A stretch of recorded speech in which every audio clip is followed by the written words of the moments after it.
கர்த்தரும் இரட்சகருமாகிய இயேசு கிறிஸ்துவின் நாமத்தினாலே யாவருக்கும் வாழ்த்தலை தெரிவித்துக் கொள்கிறேன். ஒரு ஊனமுற்ற சிறுவனின் தகப்பன் அவனை மாற்றுத்திறனாளிகள் படிக்கும் ஒரு பள்ளியிலே சேர்த்தார். அந்த பள்ளியிலே ஆண்டு விழா நடந்தபோது ஊனமுற்ற பிள்ளைகளை பள்ளியிலே சேர்த்திருக்கிற அத்தனை பெற்றோர்களும் ஒன்று கூடுவார்கள். அந்த கூட்டத்திலே அவர் எழுந்து பேசினார்.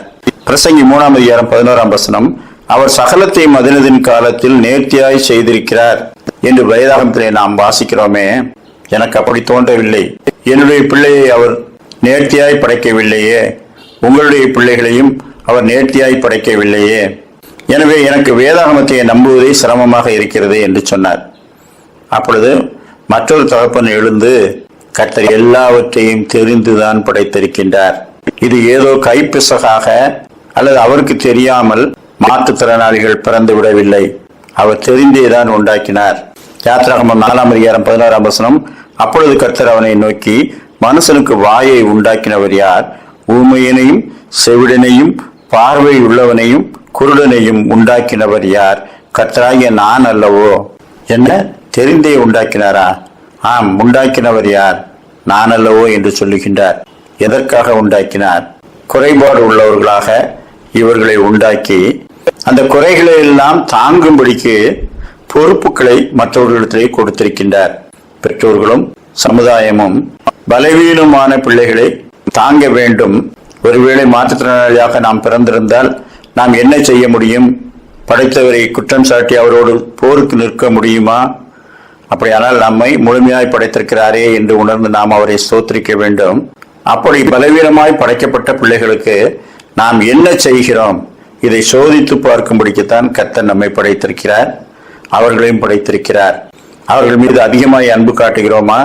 அவருடைய பலவீனங்களுக்கு ஈடு செய்யும்படியாக மற்ற பிள்ளைகளை விட அதிகமாய் அன்பு செய்து அவர்களை தாங்குகிறோமா? இதை பார்ப்பதற்காக பெற்றோர்களுக்கு இப்படிப்பட்ட குழந்தைகளை கொடுத்திருக்கின்றார். சமுதாயத்துக்கு இப்படிப்பட்டவர்களை எப்படி நீங்கள் நடத்துகிறீர்கள், அதை நான் பார்க்க வேண்டும் என்று சொல்லி சோதனையாக அவர்களை கொடுத்திருக்கின்றார். நியாயத்தீர்ப்பு நாளிலே கர்த்தர் தமது முன்னாலே நிற்கிற கூட்டத்தை பார்த்து, பசியாய் இருந்தேன், எனக்கு போஜனம் கொடுத்தீர்கள், தாகமாய் இருந்தேன், என் தாகத்தை தீர்த்தீர்கள், அந்நியனாய் இருந்தேன், என்னை சேர்த்து கொண்டீர்கள், மிகவும் சிறியவராகிய என் சகோதரரான இவர்களில் ஒருவனுக்கு நீங்கள் எதை செய்தீர்களோ அதை எனக்கே செய்தீர்கள் என்று மெய்யாகவே உங்களுக்கு சொல்லுகிறேன் என்பார். பசி உள்ளவர்களும் நோயுற்றவர்களும் இந்த உலகத்தில் இருக்கிறார்கள். எதற்காக? அவர்களை நீங்கள் எப்படி கையாளுகிறீர்கள் என்று பார்ப்பதற்காக.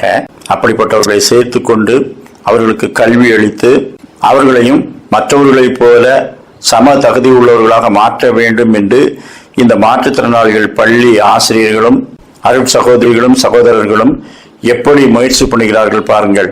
அவர்களை பார்த்து அநேகர் சேவையில் இறங்க வேண்டும், பலவீனரை தாங்க வேண்டும். இதை கற்றுக் கொடுக்கும்படிக்குத்தான் இந்த பிள்ளைகளை கர்த்தர் இப்படி படைத்திருக்கிறார். எனவே நம்முடைய பிள்ளை ஊனமாய் பிறந்து விட்டானே என்பதற்காக நாம் கர்த்தரை தூசிக்க முடியாது. அவர் நேர்த்தியாய் செய்யவில்லை என்று அவரை குற்றம் சாட்ட முடியாது. கொடுக்கப்பட்டதை எப்படி நாம் கையாளுகிறோம் என்பதை நாம் கவனத்திலே கொண்டு அவர்கள் மீது அதிக அன்பு செலுத்துவோம் என்று அவர் சொன்னார். அப்பொழுது எல்லாரும் ஆம் என்று ஒத்துக்கொண்டார்கள். இப்படிப்பட்டவர்களை சேர்த்து கொண்டு அவர்கள் பலவீனங்களை தாங்கும்படிக்கு கர்த்தர் நமக்கு வாய்ப்பு கொடுத்திருக்கிறார் என்பதை நினைத்தவர்களாய் அவர்களிடத்திலே அன்பு செலுத்துவோம். கர்த்தர் தாமே அப்படிப்பட்ட நல்ல கிருபைகளை நமக்கு தந்தருள்வாராக. ஆமீன்.